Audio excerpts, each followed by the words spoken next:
Sko átakið sem að fara af stað núna sem nefnist 16 daga átak gegn kynbundnu ofbeldi.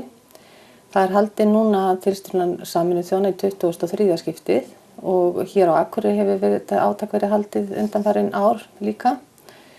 Og átakið stendur í 16 daga frá mánudeginum 25. nóvember sem alþjóðlegur dagur gegn kynbundnu ofbeldi gegn konum. Og svo til líkur svo 10. desember sem alþjóðlegi mannréttindadagurinn. Og hér á Akureyri hefur komið það eru fyrirtæki, félagasamtök og stofnanir sem hafa komið að átakinu ásamt Jafnréttisstofu.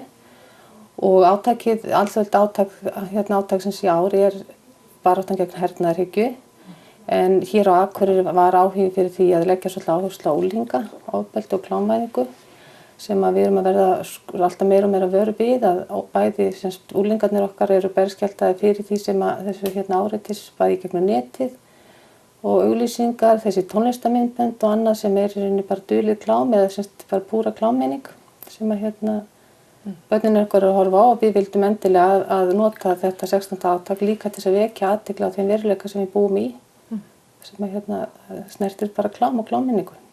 Hvernig ætlið til þess að vekja athygli á því? Þetta snýr akkurat að unglingunum? Já, dagskráin að hefjast í dag og við byrjum á því að förum í ljósagöngu frá Akureyrarkirkju og við hvetjum foreldra til að koma með börnunum sínum og þá erum við með þessari göngu að sýna ákveðna samstöðu, bara við viljum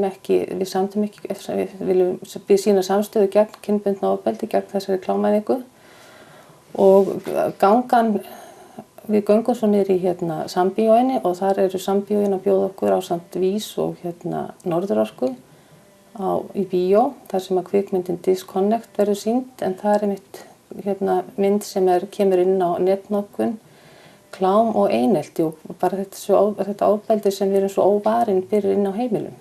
Þessi 20 ár núna ekki 20 ár síðan að netið fór að hellast yfir okkur og við erum í rauninni ekki varin lengur inn á heimilum okkar. Þar eru við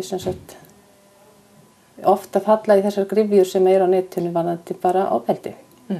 Jú, á fimmtudaginn svo býður háskólinn á Akureyri til málstofu þar sem að Sigrún Sigurðardóttir, lektor í heilbrigðisvísindum, að fjalla kynferðislegt ofbeldi gegn börnum og afleiðingar þess á unglinga og hvernig birtingarmyndin og hvernig við getum greint þetta ofbeldi sjáum bara afleiðingarnar og það náttúrulega við hvetjum endilega foreldra til að koma á þessa málstofu og alla þá sem að vinna með börn og unglinga af því að öll þurfum við að geta ef við að geta brugðist við þá þurfum við að þekkja þessi einkenni og Sigrún svolítið að skoða hvort það sé kynbundinn munur á hvort það sé munur á viðbrögðum eða afleiðingunum fyrir drengi og stúlkur eða hvernig það brýst fram og það kemur fram hjá henni að það virðist vera eins og það farið svolítið inn á við hjá stelpunum en það komi vera fram svona brjótist út af við hjá strákunum og það verður bara í hvet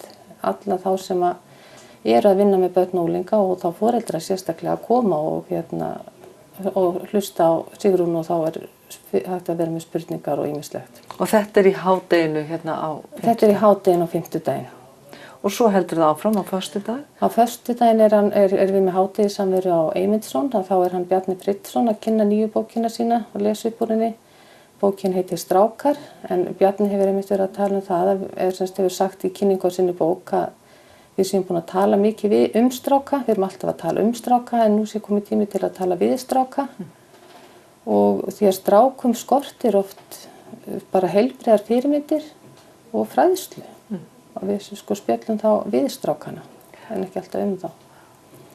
Og svo föstudaginn þar á eftir þá ætlar Vigdís Grímsdóttir að koma norður til Akureyrar og lesa upp úr Dísu sögu. En Dísa einmitt lendir í því 10 ára gömul að verða fyrir kynferðislegu ofbeldi og 50 árum síðar þá fær hún tækifæri til þess að segja sína sögu. Og Vigdís sem ætlar að bæða lesa upp úr bókinni sem og spjalla við gesti og þá getum við aðeins farið saman í gegnum þetta með Dísu og Gríms það ekki. Laugardaginn 7. desember þá verðum við á bókasafninu með bók við köllum það hernaðarhyggja og styrjaldir í bókmenntum. En þá verður að koma hinir ýmsu aðilar og lesa upp úr bókmenntum þar sem er fjallað stríð og hernaðarhyggjuna. Og þennan sama dag þá verður Amnesty með bréfamaraþon bæði á Bláu könnunni, Eymundsson og Amtbókasafninu. Og það er náttúrulega að gera, við stöndum öll saman og sýnum bara í verki viljan að við viljum berjast gegn þessu ofbeldi, bæði hvort það er heldur hernaðarhyggja eða þessari klámvæðingu.